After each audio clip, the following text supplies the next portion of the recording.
bonsoir. Bonsoir. Merci d'être avec nous. Vous travaillez pour le site.fr, Oui. ce qui est un site pour les jeunes, 100% jeunes. Ça me concerne. Sur Internet. Non, mais justement, alors, comment vous pouvez lui définir à Bruno qui est Justin Bieber? Alors, Justin Bieber, déjà, j'ai à faire un point par rapport à ce que... Est-ce que nous, on sait que c'est un phénomène Internet nouveau. C'est un jeune qui s'est fait connaître tout seul depuis son Canada natal pour se faire remarquer par Usher et puis par Universal et pour devenir une grande star internationale auprès des jeunes, uniquement puisque ça n'est passé d'abord que par Internet. Donc, Internet étant un média où on va rechercher soi-même, les jeunes sont les seuls à avoir trouvé cette star-là.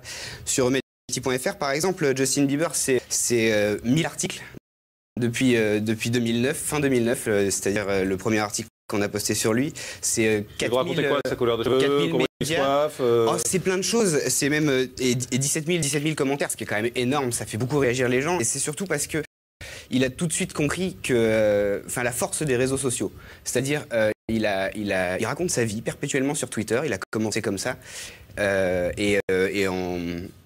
fil en aiguille, les fans ont eu l'impression qu'elles avaient un contact avec lui. Et justement, quand il vient, quand il se déplace, vous allez voir, c'était ce week-end à Paris. Regardez, Justin Bieber s'est déplacé.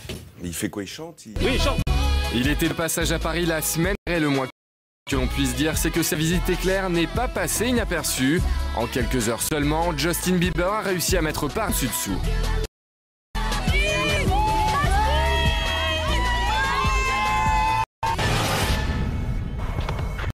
Les 2 dernières fois où il était venu, il avait déjà créé l'événement au pied de la Tour Eiffel pour son concert privé. Hier soir, plusieurs centaines attendaient devant la Tour Eiffel pour un concert privé.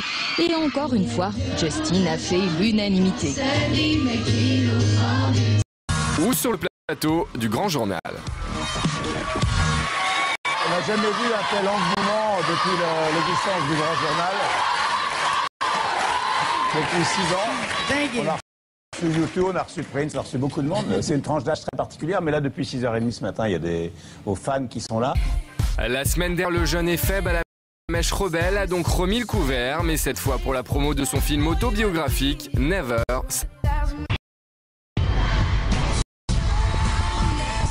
He's living extraordinary. He's just like you and me.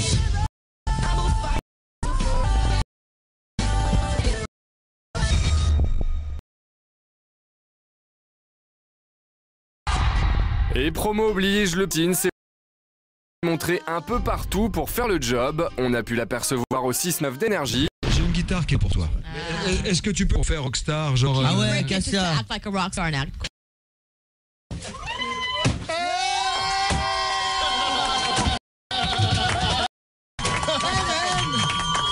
Man, you're a rockstar!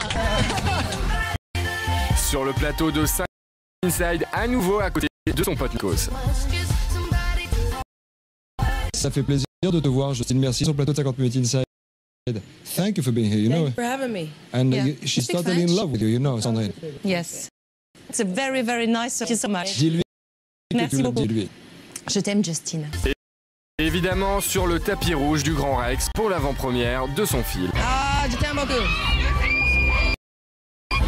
Le côté sympa avec Justin Bieber, c'est que les fans sont de vrais oiseaux, le suivent partout, avec à chaque fois des premiers jours. Oui, il a touché, ma mère. Regardez, après il a fait ça. Ah ouais, il est parfait, c'est le il est parfait. Oh là là, c'est pas possible. Qu'est-ce qu'on fait sans Justin Bieber? Bah tiens, à l'école. Baby, baby, baby, oh, like baby, baby, baby. Avec la sortie officielle de l'histoire au cinéma, Justin Bieber risque à nouveau de créer l'émeute, une ascension fulgurante qui semble pour l'instant n'avoir aucune limite. Voilà ce que fait et qui est Justin Bieber. Ça fait peur parfois quand même, quand on voit les fans qui disent qu'est-ce qu'on ferait sans Justin Bieber. C'est un peu inquiétant. Grégoire de Villepoix, le film est sorti, vous l'avez vu? Bien sûr. C'est de la daube? On peut pas dire ça. Non, on peut pas Ça dire raconte ça. sa vie, il a 16 ans. Hein, voilà, je c'est ce que je me suis dit au départ. Alors, et effectivement, pour être honnête, au départ, je me suis dit une biographie sur un jeune de 16 ans, c'est juste une aberration totale, quoi. Après, ce que le film raconte, c'est justement ce que je disais tout à l'heure. C'est-à-dire, ça montre la possibilité qu'on a aujourd'hui, l'ascension fulgurante qu'on peut avoir aujourd'hui tout seul en faisant des petites vidéos chez soi, dans son salon. C'est quand même quelque chose d'extraordinaire qui n'existait pas a 3 ans. Mais ça mérite un film de 90 minutes. Est-ce que ça mérite un Pourquoi film on se casse la tête à faire des scénarios brutaux Franchement, c'est simple. Non, c'est vrai qu'on peut pas dire que c'est du grand cinéma. Faut être honnête. Mais c'est l'analyse d'un phénomène. En fait. C'est un documentaire, clairement. C'est un documentaire qui parle un petit peu de son enfance, comment il a commencé à faire ses petites vidéos tout seul, etc.